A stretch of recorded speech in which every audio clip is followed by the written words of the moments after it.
प्यारे दोस्तों, रमजान का पाक महीना था। मस्जिदों में तरावीह की आवाजें गूंज रही थीं। हर घर में इबादत का माहौल था और इसी रमजान में गांव की एक औरत की सिलाई मशीन बिना रुके चल रही थी। लोग कहते थे, देखो कितनी मेहनती है, रोजे की हालत में भी काम करती है, बच्चों के लिए कपड़े तैयार करती है, गरीबों की मदद करती है। रमजान में उसके घर के बाहर कपड़ों का ढेर लग जाता था, दिन रात बस काम काम। लेकिन इसी रमजान में वो एक ऐसी गलती करती रही जिसे वो नेकी समझती रही, मगर वो गलती अल्लाह के यहाँ गुनाह लिखी जा रही थी। और फिर उसी हाल में उसकी मौत हो गई। और जब उसे कब्र में दफन किया गया तो कब्र के अंदर से सिलाई मशीन चलने जैसी आवाज आने लगी। लोग हैरानी से कब्र में देखने लगे। तभी कब्र में मैयत के साथ कुछ ऐसा अजाब आया कि लोगों ने घबरा कर पीछे कदम खींच लिए। किसी की हिम्मत नहीं हुई आगे मिट्टी डालने की। आसमान खामोश था, जमीन गवाही दे रही थी और हर दिल में बस एक सवाल था कि रमजान के उस पाक महीने में आखिर उससे कौन सी ऐसी गलती हुई थी जो उसे इतना दर्दनाक अजाब आया। दोस्तों, ये जानने के लिए वीडियो में आखिर तक जरूर रहिएगा, क्योंकि अगर आप भी या आपका जानने वाला कोई भी रमजान के महीने में सिलाई का काम करता है तो यह वीडियो से आप सभी लोग सबक हासिल कर लीजिएगा। सिबघा बचपन से ही सिलाई बहुत महारत के साथ करना जानती थी। दरअसल उसकी माँ खुद भी एक दर्जन थी। सातों दिन वो सिलाई मशीन पर बैठकर लोगों के कपड़े सीती रहती और अपने छोटे छोटे हाथों से घर के काम सरंजाम दिया करती। ऐसे में जब रमजान का महीना आता तो उनके घर में औरतों का खूब ही रश लगा रहता। वो अपने और अपने अहलो अयाल के कपड़े सिबघा की माँ से ही सिलवाया करते थे। शाजिया को रमजान के महीने में खूब आमदनी हो जाती और वो ईद पर अपनी बेटी और बेटे को खूब खुशियां देती। उनके लिए अच्छे से अच्छे कपड़े बनवाती और लजीज खाने पकाती। गरज उसने कभी भी अपने बच्चों को इस बात का एहसास नहीं होने दिया था कि वो बिन बाप के बच्चे हैं, और फरमाइशें पूरी करने के बावजूद भी उसने अपने बच्चों को बिगाड़ा नहीं, बल्कि उन्हें अखलाकियात का अच्छा सबक दिया था। वो दूसरों के साथ अच्छे से पेश आते, नेकी और रवादारी रखते और दूसरों की मदद भी करते। ईद के दिन भी सिबघा अपनी सहेलियों को अपनी खुशियों में शरीक करती। किसी को अपनी चूड़ियां दे देती तो किसी को अपने नए कपड़े, और खुद अपनी सहेलियों में तोहफे बांटकर खुश होती। गांव के लोग बचपन से ही सिबघा को देखते आ रहे थे। उसके आदतों मिजाज से अच्छी तरह वाकिफ थे, और जब मैट्रिक के बाद उसने बाकायदा तौर पर माँ के साथ बैठकर सिलाई मशीन संभाली तो उनके घर में सिलवाने वाले कपड़ों का गोया तांता बंध गया। शर्जील तालीम मुकम्मल करने के बाद शहर में नौकरी करने लगा और यूं उनका घराना खुशहाल घरानों में शामिल होने लगा। एक दिन शाजिया चुपके से आंखें मूंद गईं। वो बिल्कुल ठीक थी। रात को सोई तो अच्छी खासी खुशबाश लग रही थी। अपनी बेटी से बातें करती रही, मगर मौत ने चुपके से उसे आगोश में ले लिया। उसकी मौत का उसके बच्चों को बहुत गम हुआ। वो रोते रोते निढाल हो जाते। इंसान चाहे जैसा भी हो, उसका कितना ही करीबी अजीज क्यों न बिछड़ जाए, आहिस्ता आहिस्ता वो उसे भूल ही जाता है। और यही सिबघा और शर्जील के साथ भी हुआ। शर्जील ने सिबघा की शादी अपने एक दूर के रिश्तेदार से कर दी और खुद एक यतीम लड़की को बीवी बनाकर अपने घर ले आया था। सिबघा बहुत खुश थी। उसका शौहर ख्याल रखने वाला था और मोहब्बत भी करता था। गांव के लोग पहले से बढ़कर उसकी इज्जत करने लगे थे। शादी के 5 साल बाद सिबघा भी बेवा हो गई। उसने भी अपनी माँ जैसा ही नसीब पाया था। वो बहुत रोई, बहुत तड़पी। लोगों को उस पर तरस आया। उन्होंने उसकी मदद करने की कोशिश की। शर्जील ने भी उसके सर पर हाथ रखा और कहने लगा, तुम अकेली नहीं हो, तुम्हारा भाई जिंदा है, तुम्हें जो चाहिए मुझे बताओ। मगर तब सिबघा कहने लगी, मैं अपने बच्चों को खुद पालूंगी। मैं किसी का भी एहसान लेकर बच्चों को जेरे बार नहीं करना चाहती। मेरी माँ ने भी किसी का सहारा नहीं लिया था और मैं भी नहीं लूंगी। और यहीं सिबघा ने दोबारा सिलाई मशीन निकाली और लोगों के कपड़े सीने लगी। आहिस्ता आहिस्ता वो इस काबिल हो गई कि घर के सारे अखराजात फिर से खुद ही उठाने लगी और बच्चों की तालीम और दीगर जरूरतें भी बगैर किसी मदद के खुद ही पूरी करने लगी। वक्त का पहिया अपनी पूरी रफ्तार से घूमता रहा और सिबघा की जिंदगी की गाड़ी मेहनत के ईंधन पर चलती रही। सिबघा की शख्सियत में वो वकार था जो सिर्फ उन लोगों के पास होता है जिन्होंने अपनी जिंदगी के चिराग दूसरों की खातिर जलाए हों। उसकी खुददारी का ये आलम था कि वो भूखी सो जाती मगर किसी के सामने अपनी जरूरत का जिक्र न करती। गांव की औरतें कभी कभार हमदर्दी के तौर पर उसे कुछ रकम या राशन देने की कोशिश करती तो वो कमाल ए महारत और एक हल्की सी मुस्कुराहट के साथ उनका शुक्रिया अदा करके बात टाल देती। उसका मानना था कि जिस हाथ से इंसान सिलाई करके रिज़्क़ ए हलाल कमा सकता हो वो हाथ किसी के सामने फैलना नहीं चाहिए। वो रातों को देर तक जागती, आंखों में धूल भर जाती, कमर में दर्द की टीसें उठती, मगर सिलाई मशीन के पहिए की आवाज उसके अज़्म की गवाही देती रहती। शर्जील अपनी बहन की इस जफाकश तबीयत से बखूबी वाकिफ था। वो जानता था कि सिबघा से बराह ए रास्त माली मदद की बात करना उसकी गैरत को ठेस पहुंचाने के मुतरादिफ है। कई बार ऐसा हुआ कि शर्जील ने अपनी जेब से पैसे निकालकर उसके हाथ पर रखने चाहे, मगर सिबघा की खुददार नजरों में मौजूद एक खास चमक देखकर उसके अल्फाज हल्क में ही दम तोड़ जाते। वो अक्सर सोचता कि काश सिबघा थोड़ी सी लचक दिखाती ताकि वो उसकी जिंदगी की तलखियां कम कर सके, मगर फिर उसे अपनी मरहूमा माँ याद आ जाती जिसने ताहयात किसी के आगे सर नहीं झुकाया था। चुनांचे शर्जील ने एक नया रास्ता निकाला। वो जब भी शहर से गांव आता कभी खाली हाथ न आता। उसके हाथों में हमेशा मिठाई के बड़े डिब्बे होते, कभी बच्चों के लिए कीमती और नए जोड़े और कभी किचन का ढेर सारा राशन। सिबघा जब उसे मना करने की कोशिश करती तो वो हंस कर कहता, बाजी ये मैं आपको नहीं दे रहा, ये तो मैं अपने भांजे भांजियों के लिए लाया हूँ। क्या अब एक मामू का अपनी बहन के बच्चों पर इतना भी हक नहीं रहा कि वो उनके लिए खुशियां खरीद सके? सिबघा खामोश हो जाती क्योंकि वो भाई की इस मासूमाना मोहब्बत का मान नहीं तोड़ना चाहती थी, लेकिन उसके अंदर की गैरत उसे खामोश न बैठने देती।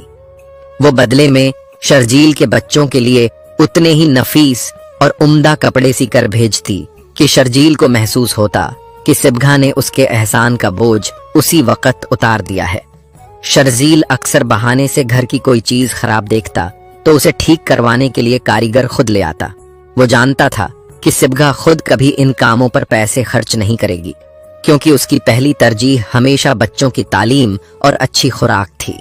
काम की थकन और सिबघा से होने वाली गलतियां उम्र गुजरने के साथ साथ सिबघा की बसारत कमजोर होने लगी थी और हाथों में वो पहली जैसी हमक बाकी नहीं रही थी। सारा दिन और आधी रात तक मशीन पर झुके रहने की वजह से उस पर थकन तारी रहने लगी थी। अक्सर ऐसा होता कि काम के दौरान उससे बड़ी चूक हो जाती। कभी कपड़े की कटिंग करते वक्त कैंची गलत चल जाती और कीमती कपड़े में ऐसा कट लग जाता जिसे छुपाना मुश्किल हो जाता। तो कभी ऐसा होता कि रात को कोई काम अधूरा छोड़कर उठती तो रात के अंधेरे में चूहे उस कपड़े को जगह जगह से कुतर देते। गांव की औरतें जब अपना कटा हुआ या खराब शुदा जोड़ा देखती तो उन्हें अफसोस तो होता, मगर सिबघा की नेकनामी और उसकी मेहनत का एहतराम उनके आड़े आ जाता। वो सिबघा से कुछ न कहती बल्कि उसे तसल्ली देती कि सिबघा बाजी कोई बात नहीं, ये तो अल्लाह की मर्जी थी, आप परेशान न हो। कभी कभार तो ऐसा भी होता कि कोई औरत पूरा का पूरा थान सिबघा के हवाले कर देती और कहती, आप इसे अपनी मर्जी से जैसे चाहें सी दें, हमें आप पर पूरा भरोसा है। सिबघा उनकी इस मोहब्बत और भरोसे पर अक्सर आबदीदा हो जाती और दिल ही दिल में सोचती कि ये सब उसकी माँ की दुआओं का समर है कि लोग उसकी खताओं को भी नजरअंदाज कर देते हैं। दिन महीनों में और महीने सालों में ढलते गए। सिबघा की अनथक मेहनत रंग लाई और उसके बच्चे अब जवान हो चुके थे। उसने अपनी पूरी जवानी सिलाई मशीन की नजर कर दी थी। उसकी उंगलियां अब कपड़ा पकड़ते हुए थरथराने लगी थीं, मगर उसके माथे पर कभी शिकायत की शिकन नहीं आई। जब उसने अपने बेटे के लिए रिश्ते की तलाश शुरू की तो गांव भर में उसकी इज्जत और तौकीर की वजह से बहुत से लोग अपनी बेटियां देने को तैयार थे, मगर तकदीर के फैसले कुछ और ही थे। सिबघा ने अपने इकलौते बेटे की शादी कर दी, मगर उसके घर में आने वाली बहू फरह सिबघा की शख्सियत के बिल्कुल बरक्स निकली। फरह एक माद्दा परस्त, खुदगर्ज और संगदिल लड़की साबित हुई, जहां पूरा गांव सिबघा की एक झलक देखने को तरसता और उसकी इज्जत करता था। वहां फरह को उसकी सादगी, उसके काम और उसकी मेहनत से सख्त चिढ़ थी। उसे लगता था कि सिबघा ने सिलाई का काम करके पूरे खानदान का मेयार गिरा दिया है। हालांकि उसे इस बात का एहसास ही नहीं था कि इसी सिलाई मशीन की आवाज ने उसके शौहर को तालीम दिलवाई और आज वो इस मुकाम पर खड़ा है। फरह अक्सर सिबघा के सामने नाक चढ़ाती और उसे एहसास दिलाती कि वो एक अदना दर्जन है, जबकि सिबघा खामोशी से सब कुछ सह जाती। जब रमजान का बाबरकत महीना शुरू होता तो सिबघा की मसरूफियत की कोई इंतहा न रहती। वो सहर और इफ्तार की पाबंदी के साथ साथ लोगों के ईद के जोड़े तैयार करने में जुट जाती। सिबघा की एक दीरीना आदत थी जो उसे उसकी माँ से विरसे में मिली थी। वो रमजान के पूरे महीने में गरीब और यतीम बच्चों के लिए इफ्तारी का खास एहतमाम करती थी। वो सारा दिन रोजे की हालत में सिलाई करती, पसीने में सराबोर होती, मगर असर के बाद किचन में जाकर यतीम बच्चों के लिए तरह तरह के लजीज पकवान तैयार करती। वो इन बच्चों को अपने सामने बिठाकर खाना खिलाती और उनके सरों पर प्यार से हाथ रखती, मगर फरह को सिबघा का ये जज्बा ए हमदर्दी एक आंख ना भाता।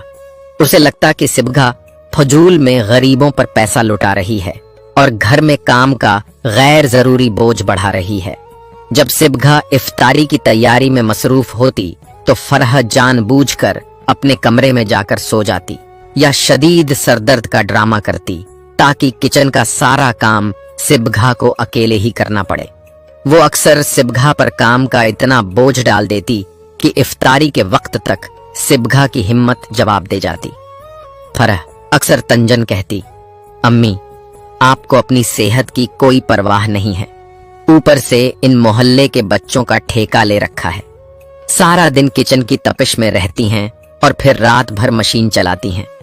आपको क्या मिलता है? ये सब करके सिबघा सिर्फ एक गहरी सांस लेती और मुस्कुराकर जवाब देती, बेटी इन यतीमों की दुआ ही तो है जो हमारे रिज़्क़ में बरकत डालती है। मैंने जो कुछ भी आज तक पाया है इसी बांटने की बरकत से पाया है। अल्लाह की राह में खर्च करने से कभी माल कम नहीं होता। लेकिन फरह के दिल में सिबघा के लिए हमदर्दी के बजाय हसद और नफरत की आग और भड़कती गई। वो गांव वालों के सामने तो खुद को एक बहुत अच्छी और खिदमतगुजार बहू जाहिर करती, मगर तन्हाई में सिबघा को अपनी जहरीली जबान के तीरों से जख्मी करने का कोई मौका हाथ से न जाने देती। सिबघा की खुददारी का ये आलम था कि उसने कभी अपने बेटे से बहू की शिकायत नहीं की। वो नहीं चाहती थी कि उसकी वजह से घर का सुकून बर्बाद हो। रमजान की रातों में जब पूरा गांव सुकून की नींद सो रहा होता, सिबघा तरावीह के बाद दोबारा अपनी पुरानी सिलाई मशीन के सामने बैठ जाती ताकि ईद से पहले तमाम गाहकों के जोड़े मुकम्मल कर सके। फरह अपने आरामदेह कमरे से निकलकर जब सिबघा को काम करते देखती तो उसे सुकून मिलने के बजाय गुस्सा आता। उसे गुस्सा इस बात पर था कि सिबघा अपनी कमाई का एक बड़ा हिस्सा खामोशी से बेवाओं और जरूरतमंदों की मदद में खर्च कर देती थी। फरह की ख्वाहिश थी कि ये तमाम रकम उसके और उसके शौहर के आराम और आशाइश, नए फर्नीचर और जेवरात पर खर्च हो। सिबघा की खुददारी अब भी चट्टान की तरह मजबूत थी। उसने अपने जवान बेटे से कभी 1 रुपया भी अपनी जात के लिए नहीं मांगा, बल्कि उल्टा वो अपनी सिलाई की कमाई से उसे और फरह को गिरां कद्र तोहफे देती रहती ताकि वो खुश रहें। गांव के बुजुर्ग जब भी सिबघा का जिक्र करते तो उनके चेहरों पर एहतराम की लहर दौड़ जाती, मगर फरह की मौजूदगी में वो लोग अक्सर खामोश हो जाते थे क्योंकि वो उसके तल्ख और कड़वे मिजाज से वाकिफ हो चुके थे। सिबघा की तबीयत अब अक्सर खराब रहने लगी थी। उसे सीने में जकड़न और सांस लेने में दुश्वारी महसूस होती थी, मगर उसने न तो अपना काम छोड़ा और न ही यतीमों की इफ्तारी का सिलसिला बंद किया। इन दिनों फरह की तबीयत भी खराब रहने लगी थी। वह मां बनने वाली थी। डॉक्टर ने उसे आराम का मशवरा दिया था और फरह अब पहले से भी ज्यादा नाजुक मिजाज हो गई थी। जरा जरा सी बात पर नुक्ताचीनी कर देती। जब उसका शौहर घर आया तो वह उसे लेकर कमरे में चली गई और दोनों ऊंची आवाज में बात करने लगे। सिबघा ने अपनी बहू और बेटे की गौस से भरी आवाजें सुनी। काफी देर तक वह नजरअंदाज करती रहीं, मगर जब उनकी आवाजें गली तक जाने लगीं और लोग भी झांक झांक कर घर में देखने लगे तो सिबघा को अपनी जगह से उठकर उनके कमरे में आना पड़ा। उन्हें दरमियान में दखल देना पड़ा, वरना सिबघा कभी भी अपनी बहू और बेटे के बीच में दखलंदाजी नहीं करती थीं। वह कभी भी इन दोनों के मामलों में नहीं बोलती थीं। यही उनका हमेशा से वतीरा था। मोहल्ले की औरतें कहने लगीं, सिबघा, तुम्हारी बहू और बेटा लड़ रहे हैं। तुमने कैसी तरबियत की है अपने बेटे की, जो अपनी बीवी से इतनी ऊंची आवाज में बात कर रहा है। अरे देखो, कहीं वह उस पर हाथ तो नहीं उठा रहा। सिबघा कमरे में आई तो उसने देखा कि उसका बेटा दोनों हाथों से सर पकड़े बैठा हुआ था और कह रहा था, अपनी फालतू बातें बंद करो फरह, जो तुम चाहती हो ऐसा कभी नहीं हो सकता। सिबघा ने नरमी से पूछा, क्या बात है बेटा, ऐसा क्या हो गया जो तुम दोनों इतना लड़ रहे हो? फरह बदतमीजी से सिबघा पर चिल्लाने लगी, आप हमारे मामले में मत बोलें, यहां से चली जाएं। आपको किसी ने भी हमारे मामले में दखल देने की दावत नहीं दी। बाहर खड़ी औरतें ये बातें सुनकर कानों पर हाथ रखने लगीं। अरे सिबघा, कितनी बदतमीज बहू है। ए लड़की, क्या तुम्हें तुम्हारे घर वालों ने तमीज नहीं सिखाई कि अपनी सास और शौहर से कैसे बात करते हैं? अरे मत भूलो, ये तुम्हारे शौहर की माँ है। इनका एहतराम करोगी तभी तुम पर जन्नत वाजिब होगी। और ये इनके बारे में क्या कह रही हो, क्या अल्लाह इनसे हिसाब नहीं लेगा? औरतें कहने लगीं, बहुत ही जबान दराज और नाक में दम करने वाली बहू है तुम्हारी सिबघा। तुम दोनों माँ बेटे की हिम्मत है जो इस लड़की को बर्दाश्त कर रहे हो। भाई, हम तो ऐसी लड़की को बर्दाश्त न करें। औरतें बातें करती हुई वहां से चली गईं। सिबघा की आंखों में आंसू आ गए। बेटा माँ की आंखों में आंसू देखकर उठकर खड़ा हो गया। माँ, मैं इस लड़की को इस घर में बर्दाश्त नहीं कर सकता। जो मेरी माँ की इज्जत नहीं कर सकती, उसकी मेरे घर में कोई जगह नहीं। मैं इसे निकाल दूंगा। सिबघा बेटे के सामने हाथ जोड़ने लगीं, मत करो बेटा, ऐसा अपनी जिंदगी मत बर्बाद करो। लोग क्या कहेंगे कि एक ही बेटा था, उसकी बीवी को भी बर्दाश्त न कर सके। अगर तुम दोनों आपस में लड़ते रहोगे तो बाहर वालों को तुम्हारा घर तोड़ने में आसानी होगी। मुझे बताओ, तुम दोनों लड़ किस बात पर रहे थे? सिबघा का बेटा अपनी बीवी की तरफ मुतवज्जा हुआ। देखो, ये है मेरी माँ और ये है इनकी तरबियत। तुम्हारी बदतमीजी को देखकर भी इन्होंने नजरअंदाज कर दिया। अगर मेरी माँ की जगह कोई और होती तो तुम्हें हाथ पकड़कर बाहर निकाल देती। फरह मुंह ही मुंह में बड़बड़ाती रह गई। बेटा फिर माँ की तरफ मुड़ा। माँ, इसका कहना है कि आप जो सिलाई मशीन चलाती हैं उससे इसका सर दुखने लगता है। मैंने कहा कि आप हमेशा से ये काम करती आई हैं, आपको इस काम से मोहब्बत है और मसरूफ रहने का जरिया भी यही है। मैं आपको आपके पसंदीदा काम से कैसे रोक सकता हूँ? मैंने इसे बहुत समझाया, मगर ये कहने लगी कि मैं आपको घर से निकाल दूंगी, आपको आपके भाई के घर भेज दूंगी। अब आप ही बताइए कि मैं आपको आपके ही घर से कैसे निकाल सकता हूँ? आपके कदमों के नीचे मेरी जन्नत है। अगर मैं अपनी जन्नत को नाराज कर दूंगा तो अल्लाह भी मुझसे खफा हो जाएगा। ये बात ये लड़की नहीं समझती। माँ, सिबघा ने फरह की तरफ देखा, वह नजरें झुका गईं। तब सिबघा कहने लगीं, ठीक है बेटा, अगर तुम्हारी बीवी यही चाहती है तो मैं घर छोड़कर चली जाती हूँ। मगर बेटा फौरन माँ के कदमों में बैठ गया। माँ, ऐसी बातें मत करो। अगर आप चली गईं तो मैं आपके बगैर जिंदा नहीं रह सकूंगा और फिर मैं इसे भी छोड़ दूंगा। फरह खामोश होकर रह गई। सिबघा ने नरमी से कहा, फरह बेटी, जब तुम्हें दिन में आराम करना हो तो अपने कमरे का दरवाजा अंदर से बंद कर लिया करो। मैं भी कोशिश करूंगी कि दरवाजा बंद करके बैठूं ताकि सिलाई मशीन की आवाज बाहर न जाए और तुम्हें तकलीफ न हो। मैं तुम्हारी आसानी के लिए इतना तो कर ही सकती हूँ। सिबघा अपने सारे काम अपने हाथों से करती थी, कभी फरह को किसी काम के लिए परेशान नहीं किया। यहाँ तक कि दोपहर की रोटी भी खुद बनाकर देती। कहती, सुबह और रात का खाना तुम बनाती हो, अगर इस वक्त मैं रोटी बना दूं तो इसमें क्या बुराई है? मोहल्ले की औरतें ये मंजर देखकर हैरान हो जाती। कहती, आज तक नहीं देखा कि सास बहू को चारपाई पर बिठाकर खिलाए। अरे सिबघा, तुम कैसी सास हो, इसे सर पर चढ़ा दिया है। अब इसे काबू में रखोगी तो तुम्हारे लिए आसानी होगी। मगर सिबघा सब सुनकर भी अनसुनी कर देती। ईद के दिन भी करीब आ चुके थे। सिबघा ने गांव की बहुत सी बच्चियों के लिए कपड़े सिए, बहुत से बच्चों को मिठाई और टॉफियां दी। जिस दिन ईद आई उस दिन हर तरफ खुशियां थीं, मगर सिबघा के घर से जैसे खुशियां रुखसत हो गईं। ईद ही के दिन उसकी वफात हो गई। उसका बेटा ईद की नमाज पढ़कर घर वापस आया और सीधा माँ के कमरे में गया ताकि उसे ईद मुबारक कह सके। मगर जब कमरे में पहुंचा तो मां को बेजान हालत में पाया। वह जोर जोर से चिल्लाने लगा। फरह अजीब सा मुंह बनाती हुई उसके पीछे कमरे में आ गई। क्या बात है? एक तो आप माँ बेटा जब दिल चाहता है चिल्लाने लगते हैं, रोने लगते हैं। अरे किसी बात की कोई तुक भी बनती है? अभी क्या हुआ है जो इतना चिल्ला रहे हैं? मेरी माँ को देखो, ये बोल नहीं रही। अब जब फराह ने अपनी सास की तरफ देखा तो उसका मुंह भी हैरत से खुला का खुला रह गया।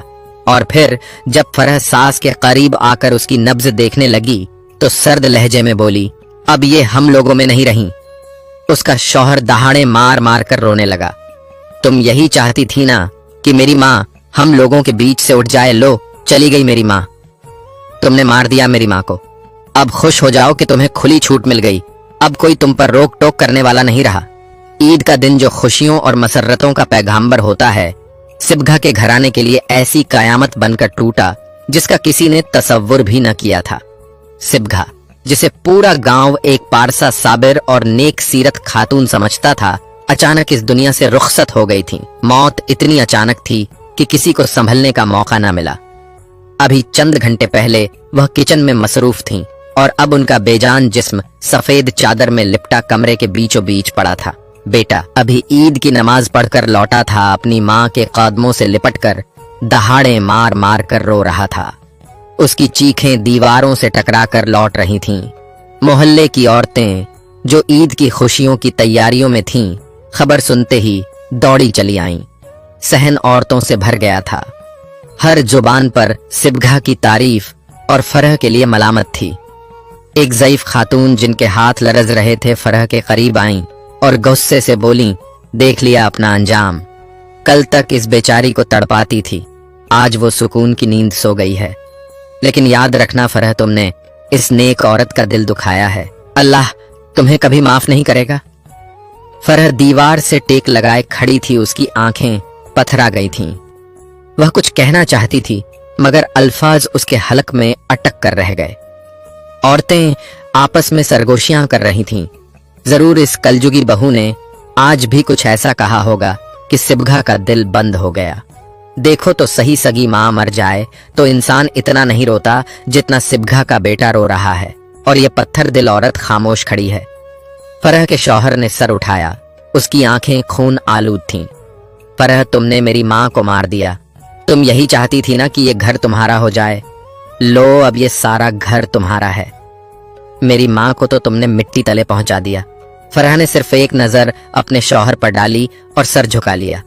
वह जानती थी कि इस वक्त कुछ कहना आग में तेल डालने के बराबर होगा, मगर उसे ये इल्म न था कि कुदरत खुद सच्चाई जाहिर करने का फैसला कर चुकी है। जौहर की नमाज के बाद जनाजा तैयार हुआ। पूरा गांव जनाजे में शरीक था। सिबघा के भाई जो दूर दराज से पहुंचे थे, अपनी बहन के जनाजे को कंधा देते हुए हिचकियों से रो रहे थे। कब्रिस्तान की फिजा में अजीब सा बोझलपन था। जैसे ही जनाजा कब्रिस्तान के आहनी दरवाजे से अंदर दाखिल हुआ, परिंदों ने शोर मचाना शुरू कर दिया। दरख्तों के पत्ते ऐसे लरज रहे थे जैसे कोई तूफान आने वाला हो। हालांकि हवा बिल्कुल साकिन थी। कब्र पहले से तैयार थी। गोरकन ने इशारा किया कि मैयत को कब्र में उतारने का वक्त आ गया है। जैसे ही चारपाई कब्र के दहाने पर रखी गई, जमीन के अंदर से एक मध्यम सी आवाज सुनाई देने लगी, टकाटक टकाटक टकाटक। पहले लोगों ने इसे वहम समझा, मगर वक्त के साथ वो आवाज बुलंद होती गई। ये बिल्कुल वही आवाज थी जो सिलाई मशीन चलते वक्त पैदा होती है। लोग एक दूसरे की तरफ हैरानी से देखने लगे। सिबघा के भाई ने गोरकन से पूछा, ये कैसी आवाज है? क्या करीब कहीं दर्जी की दुकान है? गोरकन का चेहरा जर्द पड़ गया। उसने लरजती आवाज में कहा, साहब ये कब्रिस्तान है, यहाँ दूर दूर तक कोई आबादी नहीं। ये आवाज जमीन के अंदर से आ रही है। बेटे ने हिम्मत बांधी और मैयत को कब्र में उतारने के लिए नीचे उतरा। जैसे ही मैयत का निचला हिस्सा कब्र की मिट्टी से लगा, अचानक कब्र के अंदर से सांप निकलने लगे और मैयत के इर्द गिर्द लहराने लगे। लोग दहशत के मारे पीछे हट गए। चीख ओ पुकार मच गई। सांप सांप तौबा, इस्तगफार की सदाएं बुलंद होने लगीं। हैरत की बात यह थी कि सांप पूरी कब्र में नहीं फैले थे, बल्कि सिर्फ उसी जगह मंडरा रहे थे जहां से सिलाई मशीन की आवाज आ रही थी। वो आवाज ऐसा मैयत के पेट की तरफ से उठ रही थी। अब सिलाई मशीन की आवाज इतनी तेज हो चुकी थी जैसे दर्जनों मशीनें एक साथ चल रही हों। लोग खौफ से थर थर कांप रहे थे। सिबघा का बेटा जो कब्र के अंदर था चीख मारकर बाहर निकला।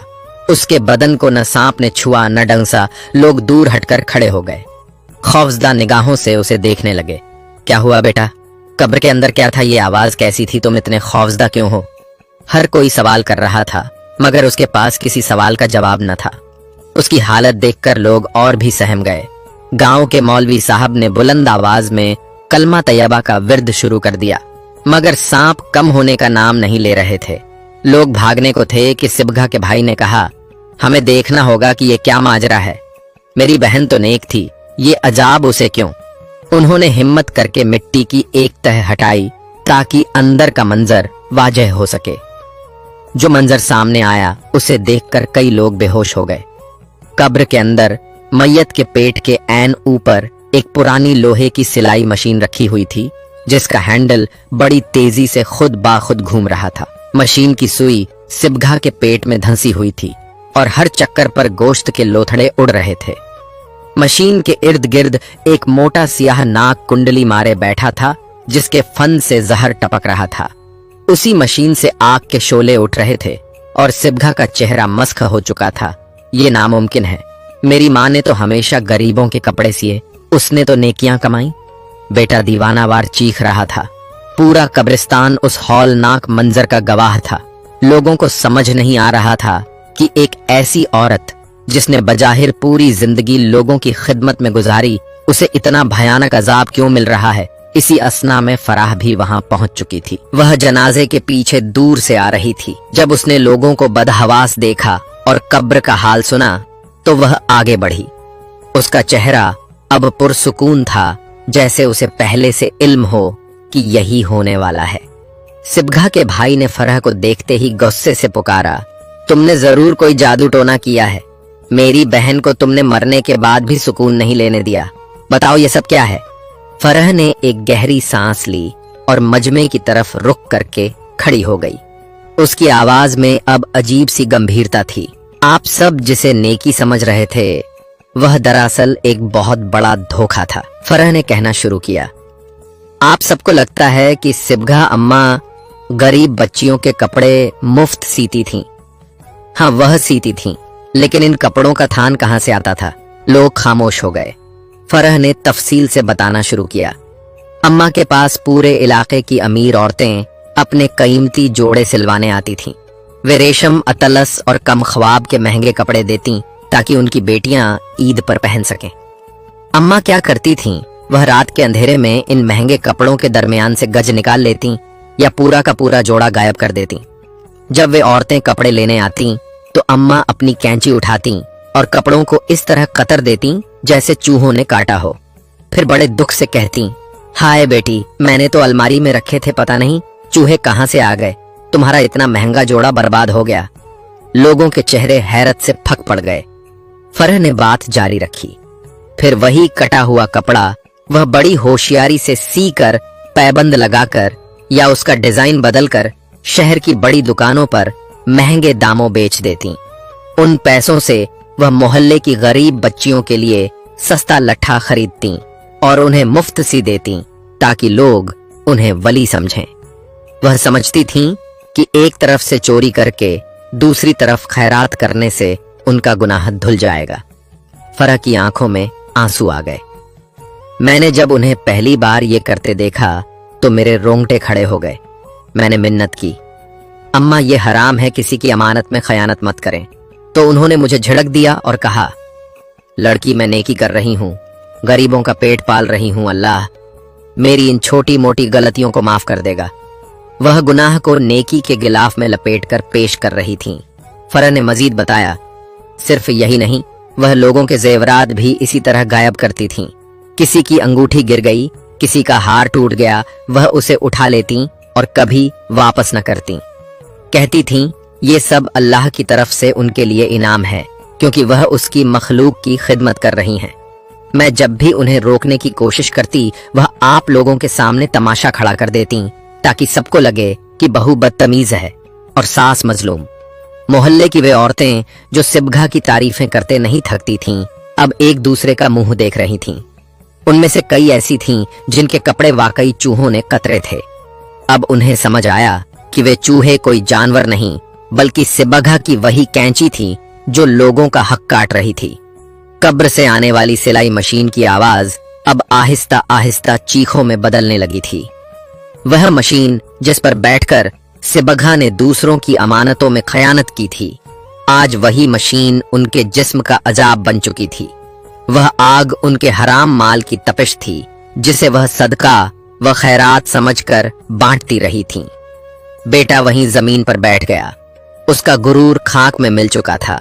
उसकी माँ जिसे वह अपनी जन्नत समझता था, जिस पर वह फख्र करता था, जिसे वह नेक और पाक दामन औरत समझता रहा, आज उसी का राज यूं खुल गया।